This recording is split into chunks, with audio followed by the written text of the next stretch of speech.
So, if you're anything like me, you've probably seen these ads all over your TikTok. Who is she? Savage. She's from the House of Escort. After last night, you turned around and you slept with my bully? You think that I don't know that I'm not pretty enough or skinny enough for you? Move until I tell them they can. And I haven't yet. Sis, don't joke about this. These are politicians. They're industry titans. They're not going to take cues from you. Hi girlies, welcome back to my channel and welcome if you're new. Today we are talking about none other than the vertical movie epidemic. Let's not kid ourselves, it is addictive. I would know, I'm the target audience.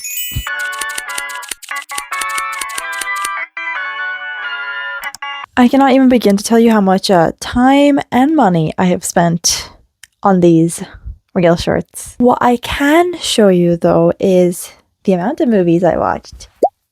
I have a problem. I'm a weak woman, okay? I live for poorly written shows and movies and they just keep my little monkey brain entertained. The thing is, it's not like I don't pay for Disney and or Netflix, which I do.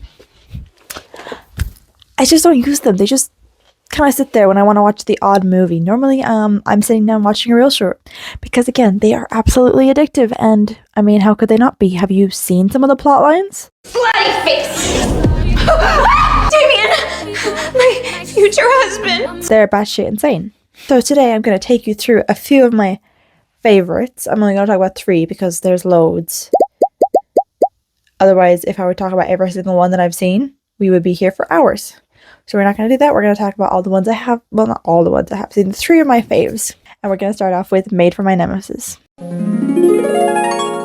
Now, this one in particular is very special and dear to my heart. Mainly because it's the first one that got me down this rabbit hole. It's the first one I ended up spending money on. Because usually what I would do is I would keep scrolling through the ads and hoping that they would all come up. This is before I started paying for them, before I started getting really addicted. I would just scroll through the ads and then put pieces of one story through together with the other story and then, you know, make up my own ending in the end. But I caved. This one had me hooked. So basically, we are introduced to 2 characters, Emma and Lucas. And they're enemies. So they're running up against each other as, like, class presidency and all that. I don't know. These plots make no sense, right? But they kind of make sense. Just stick with me. There's a lot. I'm gonna try to get as many clips as I can to show you guys, but I don't know how to do that stuff yet. I'm not that advanced YouTuber yet. I'm still baby YouTuber. But anyway, they are enemies and they're running up against each other as class presidents, whatever. She wins, he doesn't. Oh, big boo-hoo. But turns out, no, we should keep in mind, this is like a rich private school. Very, very rich and fancy, and they're all like, woo.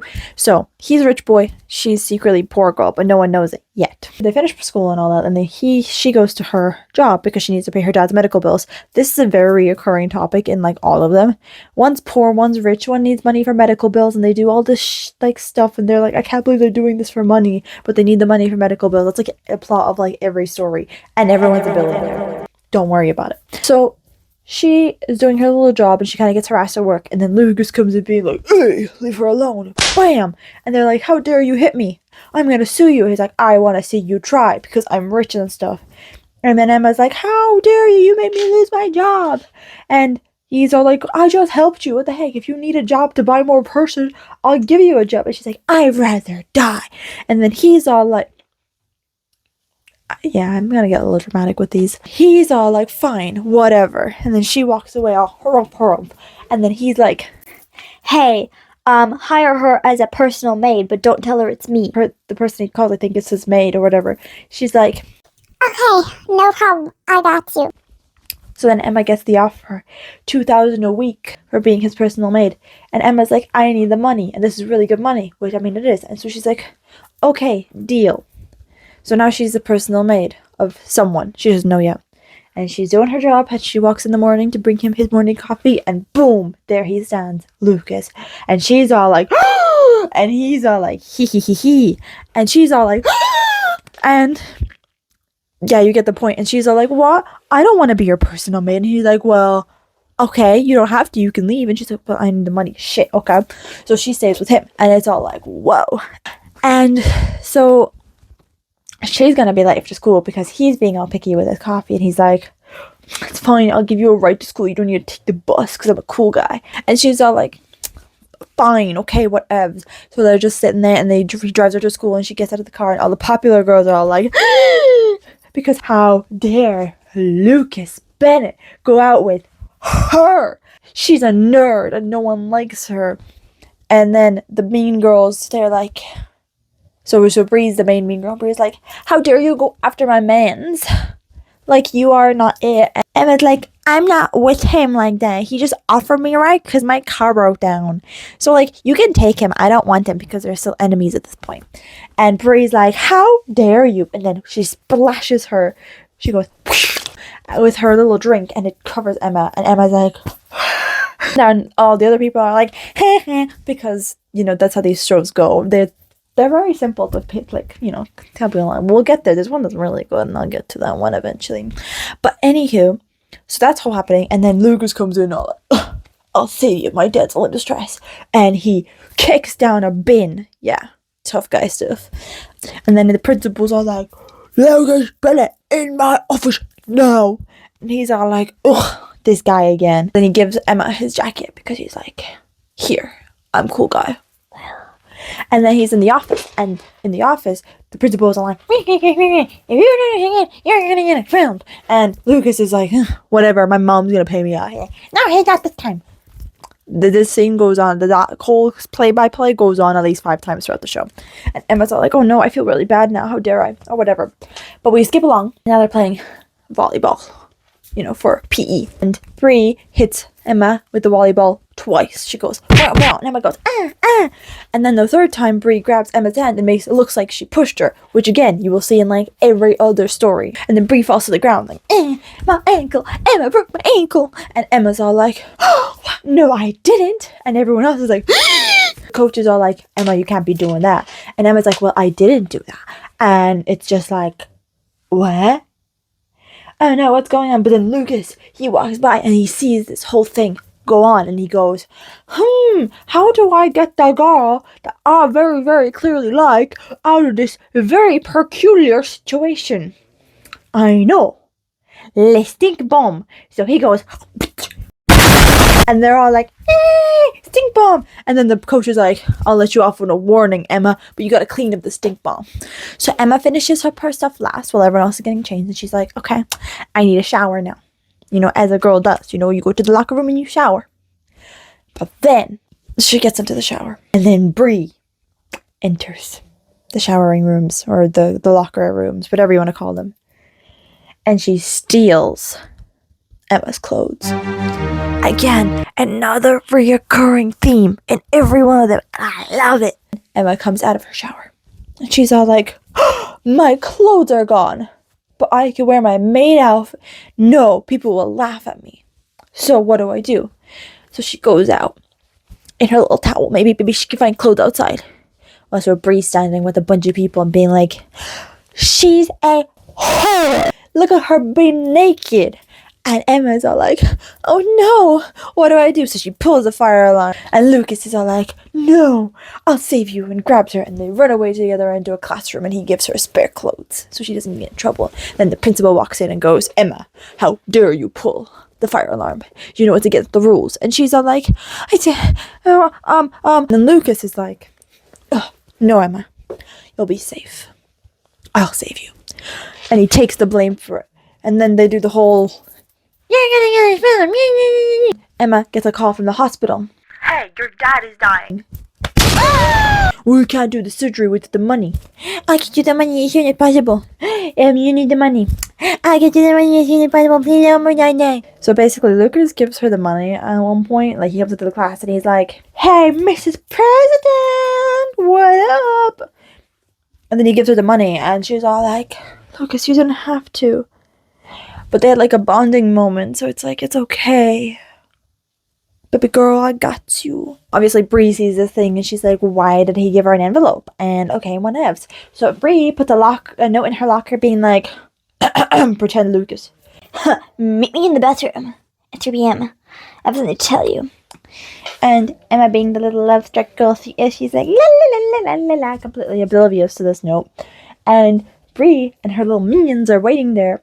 And they're all like, Emma, you whore, what didn't look at you? And they take it out of her backpack. And it's like, money? So what, you doing some extra work for him? You doing a bit of that nasty with him? I didn't know you wanted to, people pay you for a good time, you little whore. And Emma's like, that's not what it is. And she's like, well, if you're that desperate for money, take it. And they shove it down the toilet and they're flushing. And they're like, yeah, you whore. And they write on the mirror with like lipstick, oh, she sucks dick for whatever, for free, because she's a whore, or something like that. And then Lucas comes in because he sees the minions running out, and he walks in and he finds her crying, and then he's like, who did this, blah blah blah blah.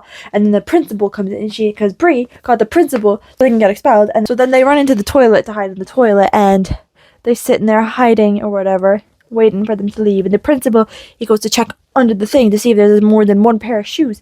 So then Emma jumps into Lucas's arms, and they're all like, we have to be quiet, shh. And yeah, so that happens. They're chilling at home or whatever, because at this point they kind of have feelings for each other, kind of like, they're still doing the normal thing, but there's a bit more tension.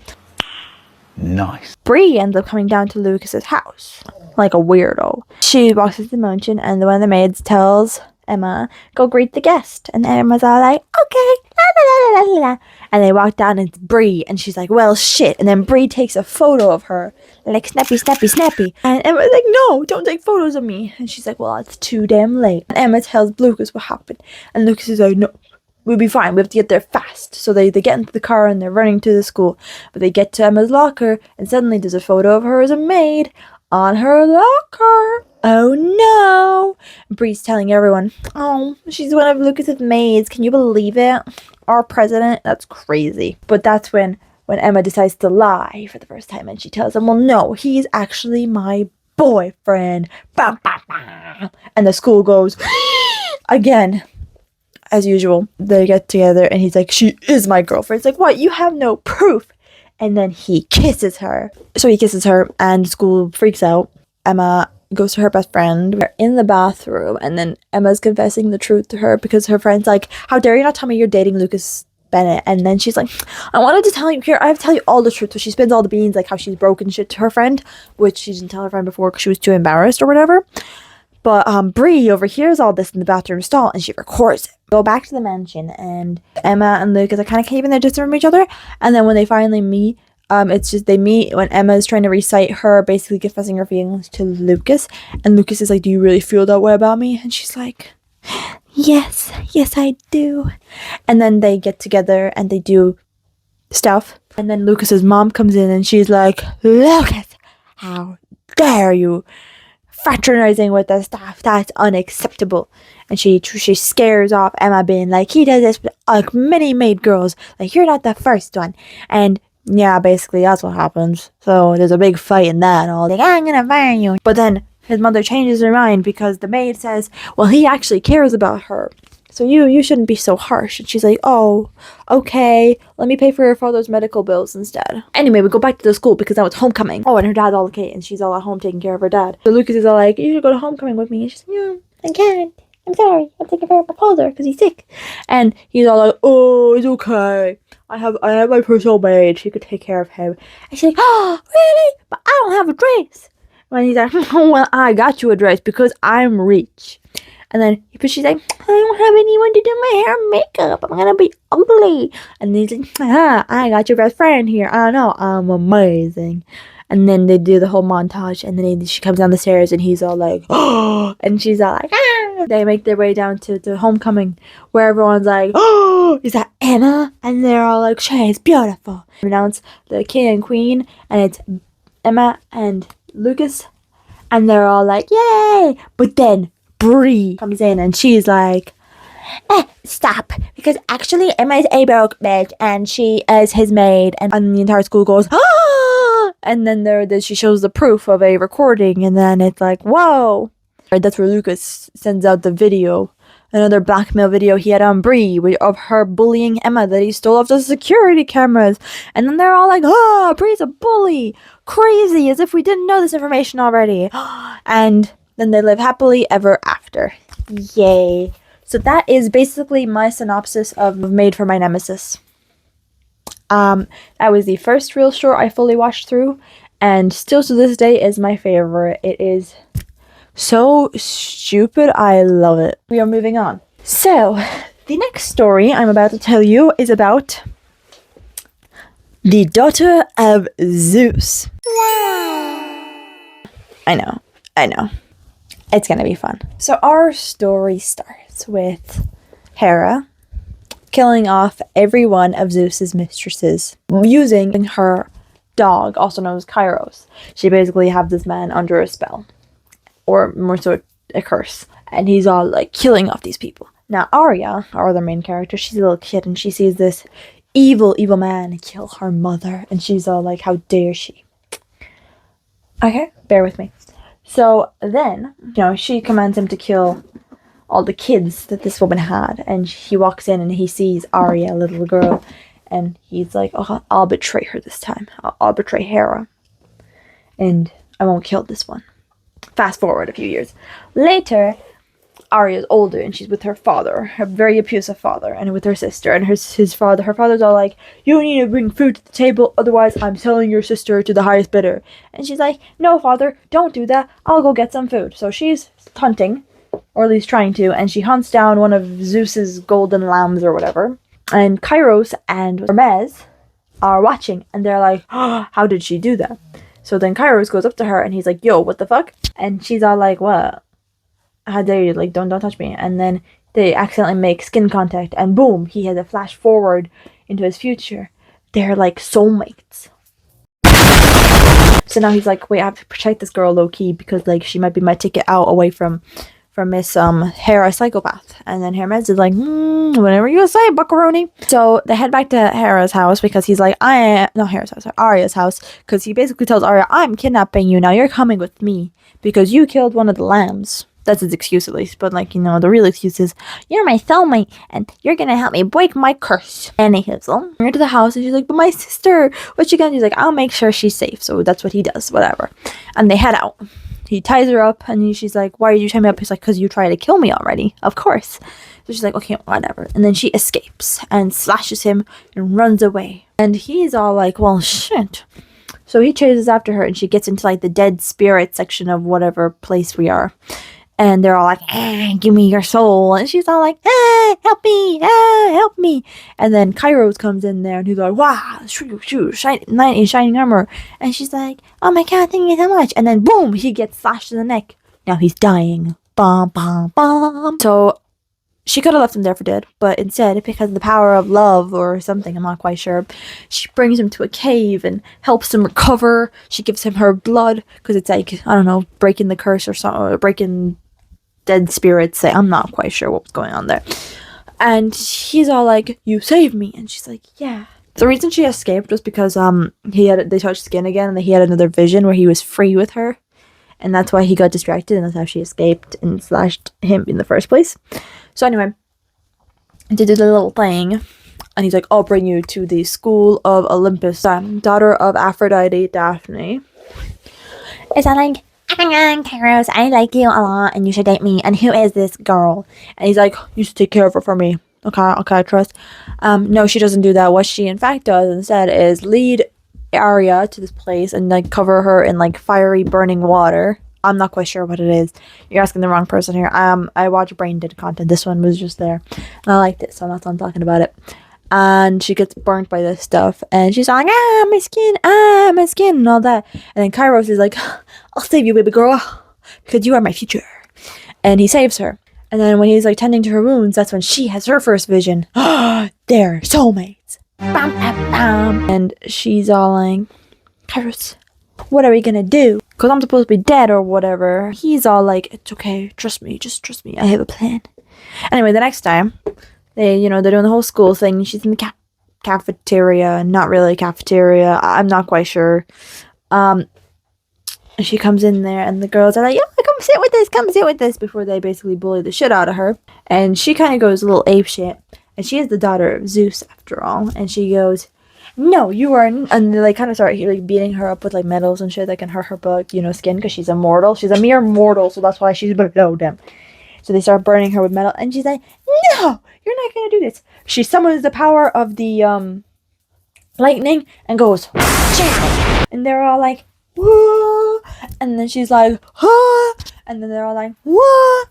And basically, Kairos brings her back to his place again because you know how men are. They do more of their thing and they start like training together because they gotta start training now, because otherwise if Miss Hera finds out that one of the Zeus's if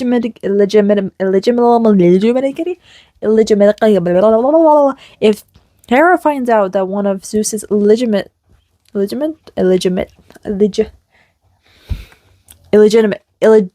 children is still alive, she's gonna Kairos. Uh-oh. But anyway, during their bonding moment, she's like, why do you like listen to her? Like, what does she have on you? And he's like, you see these cuffs? Yeah. Anytime I disobey, they burn until I obey. And she marked me. And she's like, why did she do this to you? Well, because I disobeyed her once. He's like, why? How did that happen? Well, she got mad that Zeus was cheating on her with everyone, and she wanted to sleep with someone, and she looked at me and went, Kairos, I want you. And he was like, Hera, I don't want you. And then Hera going apeshit, she's like, how dare you not want me? And she got mad, so she put a curse on him, you know, because she couldn't get laid. They're training to fight Hera off, and then Hera calls a meeting. And she's like, I hear that the daughter of Zeus is here. And now, before this meeting happened, Kairos made sure to tell Arya, whatever she does to me, do not react, because otherwise she'll figure something's out, figure out something's going on, and that won't be good. Okay, Arya's doing a great job. Kairos is in pain, being like, this hurts or whatever, because Hera's torturing him because he's lying according to her, which he is, but she's trying to pain the truth out of him, and he's holding up pretty well. And then she goes up to Arya because she's like, you're new here. La la la la. And when she touches her, Kairos, the absolute buffoon he is, he's like, don't touch her. And Arya gets taken away, and Kairos is like, I'm here to save you. And he goes slash slash slash to all the soldiers, and the soldiers are like, ah. And he's like, Arya, run away. And then he gets captured by her soldiers, and he's like, don't touch Arya. And then he's in front of Hera, and he's like, don't touch Arya. I'll do whatever you want, just don't hurt her. And she's like, okay, whatever I want. And he's like, yes, whatever you want. She's like, okay, do me. And he's all like, what? Okay, I guess. And then she's like, no, wait, just give me 2 seconds. In front of her. He looks over, Arya's there. He's like, I told you to run. Well, and she's like, I came back for you, I couldn't leave you. And he's like, you're an idiot. But anyway, now he has to basically make out with Hera, otherwise Arya's gonna be dead, and he doesn't want that. I'm like, that would be awful, because he loves her. So he's like, you have to promise to let her go, though. And she's like, okay, whatever. But Arya doesn't know that he's doing that for her life. So he basically makes a whole scene being like, I don't really love you, and I was just playing with you, and all this yada yada yada. And she was like, but we were fated mates. And he's all like, that was just a lie, blah blah blah, breaking her heart as he's gonna be making out with this other woman in front of her. Then Hera goes, it's okay, boys, you can take her away to the dungeon now. And he's like, excuse me, what do you mean dungeon? I agree that you would let her live. And she's all like, yeah, she'll live, but I never said I set her free. Loopholes, am I right? And he's all like, how dare you? So she gets thrown away into the dungeon. Bum, bum, bum. But it's okay, because Kairos comes and rescues her. And he's like, I didn't mean any of what I said. I just said it to keep you safe and all that. And she's like, I believe you. It's okay, Kairos. Our love will prevail. And he frees her. And that's when Hera comes down. And she's like, wow, isn't this such a lovely reunion? Kairos, kill her. And Kairos is like... And he opens a portal, and he's like, Arya, run, I'm not gonna hurt you. It's like, true love and all that. Hera being like, whatever, just like kill her. And he's like, he doesn't have any control over his body, so he's like, me. But the little control he does have, he chucks her through the portal to be back with her family, safe away from Hera, because Hera's gonna kill him. Mez meets her on the other side of the portal, and he's like, it's too late, my dear. And he gives her his journal. And she goes home, and she's all sad. Like, I can't believe he did that, and he left me, and then I'm all alone, and we're never going to save the world again. We're never going to save the world from Hera, and it's going to be depressing. And then she has a little depressing moment, and then she remembers something that he taught her during training. Feel, not think, because that's how she summons her powers. Sorry, should have mentioned that. Feel, not think. And she's all like, okay, let me do that. She does it to the book, and hidden message comes back. He's alive. Because her mother left a message in the book being like, I saw a vision when I was dating Zeus, and you and Kairos will save the world. And she's like, that's not possible. How will that happen? She thinks Kairos' curse makes him immortal. So she gets ready to go back.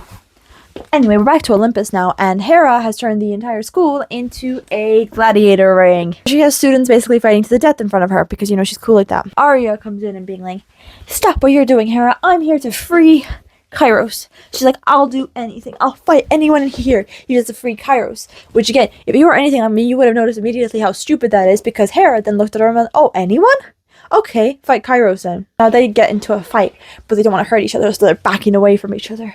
That's when Hera goes, Kairos, kill her, you know, with her mind powers. That's what Kairos does. He's like, I'm so sorry, think, not feel, or what, not feel, not think, or whatever. And that's where that's where Arya's like, okay. And she goes, bah, and she summons the power of Zeus. Bam! Everyone's like, whoa, that's crazy, she has lightning. And that's how she ends up freeing Kairos from the spell, because Zeus powers and all that. And he's like, whoa, I'm free, that's crazy. And then boom, guess who shows up? Zeus! Boom, boom, boom. And he's like, Hera, this is enough. You're gonna go away to prison forever. Click of his fingers and she's gone. And that's the end of the story. 10 out of 10 would recommend. It was a great story. I had a great time watching it. So the next story we are watching or talking about, it would be Your Husband Is Mine. So Vivian is the master seductress. Sabrina comes up to her and she's all like, Miss Vicky, teach me your ways. And Miss V is like, no, never, not you. But basically, backstory here. So Vivian was married to Martin, and Martin worked for Sabrina's family. And Vivian was 9 months pregnant, or 8 months pregnant, somewhere there anyway. She was ready to pop. And Martin came home from work one day, shoved Vivian in a closet and said, do not come out, because the crazy woman was coming. The crazy woman being Sabrina. And he's all like, I won't tell anyone, I swear. I have a wife and kids. Like, don't do anything horrible. And she's like, I can't trust you. The only man that I can trust to not open his mouth is a dead man. So, she kills Martin right in front of Vivian. And Vivian, because of the stress, miscarries. So Vivian has lost her entire world and spends the next few years planning her revenge. Now, we should note that Sabrina is engaged to Damien. Very important. Anyway, Damien is looking for a new personal maid, but she has to be hot for some reason. So no, not really hot, but like, I don't know, for some reason they have them like in their undies, in their little panties. And wait, he's like, oh, I can't choose any of them. They're too young and hot because they'll cause cat fights or whatever. But like Vivian is wearing a veil. So like that one. Well, why are you wearing a veil? So she takes off her veil and she has a big scar across her face. Like, I choose her because she won't, get into any cat fights. And so Vivian's entire plan is to seduce Damien, Vivian's husband to be, as payback, because again, Vivian has nothing to lose because Sabrina took it all away from her. But what ends up happening while Vivian is seducing Damien over, throughout the entire story, like, for a good bit, they start catching feelings for each other. Ooh! But anyway, before that, so she's all seduced, she's like in his office wearing lingerie and being all like, Damien and all that, being hot girl shit. And Sabrina's all like, suspicious of her, so she beats her to a pulp. And that's where Vivian's going like, is this what she was doing to Martin whenever he didn't listen? No wonder he was coming home with all those scars, putting two and two together, because how dare she do this to her husband. Vivian and Damien get a lot more action than Damien and Sabrina. Sabrina's meant to be his fiance. So bad to the point where Sabrina put on like lingerie and shit, and she's like, Damien was all like, girl, don't. You no, it ain't it. And she's all like, how dare you, and whatever. So their relationship's kind of falling apart, but they're only together because his mother wants her to be, them to be together or whatever. And Vivian and him are getting on. And then they have like a party. I don't remember what exactly. They have their engagement party, yes. And she tries to get Vivian caught so she could be fired, for making out with her weird uncle. Because she says, she gives her uncle money and she's like, go fuck your one here or rape your one here because she's a whore and she's trying to steal my husband. And her uncle, thinking with his dick, is like, okay, And I'm not quite sure what happened with him. I think he just kind of fucked off to the wrong room. No, he got into the right room, but then Damien came in and went, bam, don't touch her. And they start making out underneath the veil. And then Sabrina comes in with all the guests and being like, guys, look at this maid being an absolute whore, making out with anyone on the job. Isn't it crazy? And she rips out the veil and boom, it's her fiance under there. I know, crazy.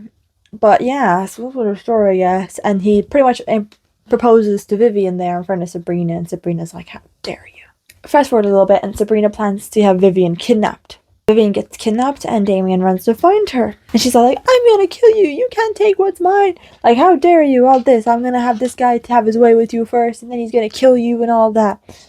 And I think Vivian remembers her husband saying about something about this basement that she took him in, because something about that. And when Damien gets there, she's like, what's behind that door? Because she remembers her husband saying something about that. And she's like, there's nothing behind that door, don't you worry. You know, Sabrina's like, don't go behind that door. You know, no, there's nothing behind that door. And then they bust down the door, and what's there? Sabrina's illegitimate. Her child that she had with another man that's like 8 years old. She kept the child in a basement for years. For how many years? I don't know. And they're all like, what the fuck, you fucking weirdo. So she got arrested for Martin's murder and the whole child thing, which is like, you know, like keeping a child in the basement. We don't want that. So they come back a few days later, and she's like, well, she was arrested for the child abuse, but she wasn't arrested for Martin's murder. That's strange, because I saw her kill her with her own, I saw her kill him with my own eyes. I buried him. It's like, but there's no death record of Martin. And she's all like, but I literally buried him. Like, he's buried. And they go to the grave. Empty. No death records. Strange. But anyway, so the engagement ring that Vivian is not wearing is also the opening to a secret vault. You know, family heirloom vault that Damien has.